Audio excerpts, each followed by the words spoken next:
This is Sunday Express, and earlier we had mentioned that we're going to be having a candid conversation, and this we borrow heavily given the recent events. Just last week, 5 students perished in a grisly road accident. A school in Western has been closed indefinitely.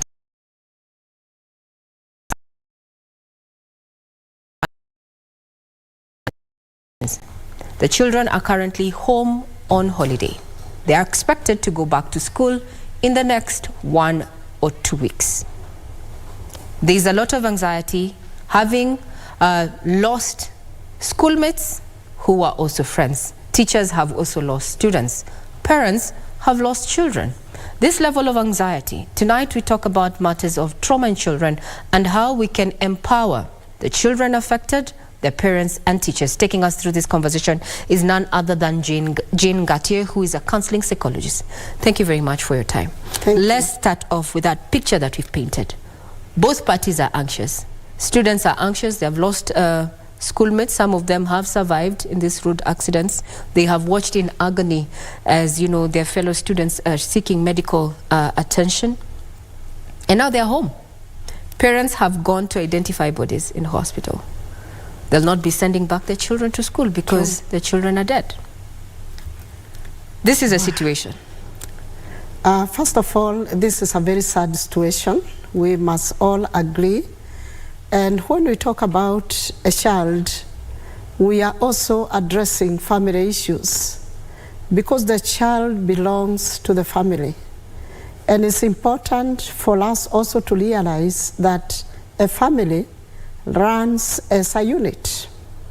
And when one element, so to speak, of the unit or the system, as it were, is not running, then it means that the entire engine could also fail. And so we are addressing a child in the context of the family. And in the family, we could be talking about parents, about guardians of the child, the caregivers, the friends of the child. And it can be very tragic when we lose children. And probably when we are talking about the child in this case, and we like talking about the child because the child should be seen as an individual who is unique. So we are not talking about the entire generation or population of children. We want to address that child who has been affected by this. So it's important also to remember that trauma, which should be caused by loss through death, is here with us. And the reality is, it will strike from time to time, unfortunately. We need to be able to equip ourselves. So I would like to speak to the parent who has a child in school, and particularly in high school. If they are below 18 years, we still define them as children. Now, that child who has been, you know, lost, as we say, they have actually died, and that causes a state of grief. There could be siblings who are also affected by the same. So we need to look at the entire, you know, unit, as it were. Within the family unit. Yes. Now, let me interject there. Now, if you're looking at the family setup, you have brought up something very important, the fact that there is loss within the family unit. Let's start there before we go back to school. They are home. A brother or a sister is not at the table tonight. True. How does a parent address that? Because they have to take point. They are grieving, yes, but then how do they empower? You know, they're dealing with their own grief, but also their children are dealing with grief. They've lost a brother and a sister. How do we go about it? Very important there, Lady Regina. So we say when there is grief in the family, it is important for the family to address it together. We have lost a member of the system. We need to express ourselves. And one effective way of dealing with the grief in the family, of loss of a child, sometimes it could even be loss of the parent, but we need to focus this time with this child, we need the family to address the issue. They need to talk to each other. They need to express their emotions. Because grief is an issue of emotions. It's not a disease per se. I mean, we don't need medication here. So we need them to talk and express themselves, say what they feel, and that is what we call talk therapy. Parents need to read in this kind of, program, so to call it. They need to take responsibility. Yes, they are grieving, and the truth is, they are just hit as much as maybe the siblings in the family. Talk therapy. Talk therapy is the word. Mm-hmm. They need to talk. Then, Jane, there is this question of, yes, we have spoken, but then when do we seek counseling? Because I tend to think this is an opportunity now to also seek professional help. Would you recommend this? Yes, I would. And that's a very important question, by the way, Regina. That they also involve, as they talk, the counseling psychologist comes in to help them to be able to move forward as opposed to getting stuck.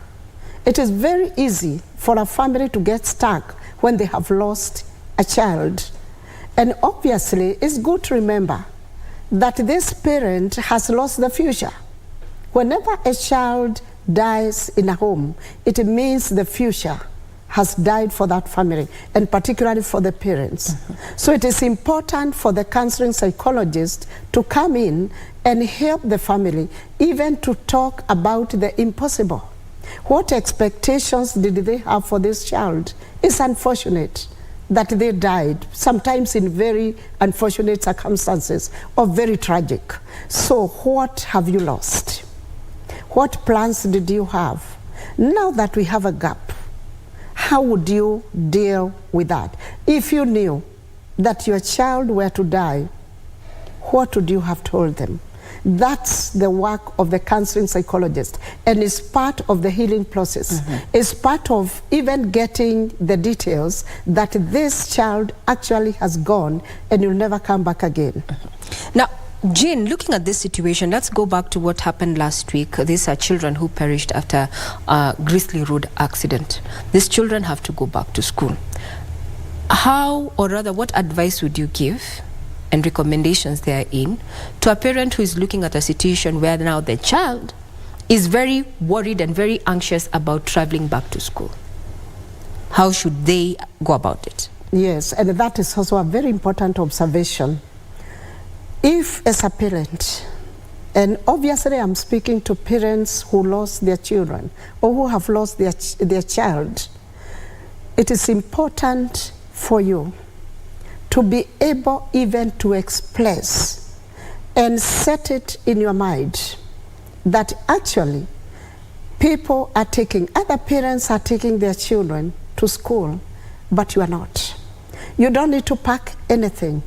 And this is where we say that you need support.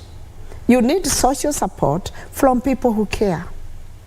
You need support from a professional. Let the professional come in, and especially as we get closer to opening of schools. Other children are packing. There could be other siblings. Maybe you are wondering, do I still need to send my child to school? That's a good question. The same school. Yes, that's the same question. Now, oh, yes. Around the same issue, Jane, this child has lost a friend, probably even a desk mate. How do we help that child overcome that grief? Wow, what an important observation there. Yes, this child also needs to be helped. There is a chain of mourning here. The child also needs to be able to remember their friend who died by talking about them. Sometimes we even encourage that one can write something. Just write about your friend. Try even to address them. So this child who lost a friend also needs support. They actually need professional support. Parents, please don't lapse here. Your child needs support. You need support yourself. The entire family probably needs support as much as each family has to take care of themselves. So let that child mourn, and no one should be stopped from mourning. Actually, teachers need also to be on the lookout. If there was a tragedy and some students died, unfortunately, teachers need also to encourage these children. They need to be on the lookout lest the child gets stuck in grief, because that is what would ground them and even affect the academics in the future. But let the child take what they can at a time. At a time. They don't have to be even brushed off. Sometimes children are told, oh, but they died and they were buried. What's the issue? Move on. Life is for the living. A good way. Yeah. Life is for the living. Now, as we come to a close, is it then important for these learning institutions to actually seek professional counseling services? Yes, unfortunately in Kenya, many schools have guidance and counseling offices, and they have counselors. We may not be able to, quantify here whether they are really professional counselors in grief matters or not.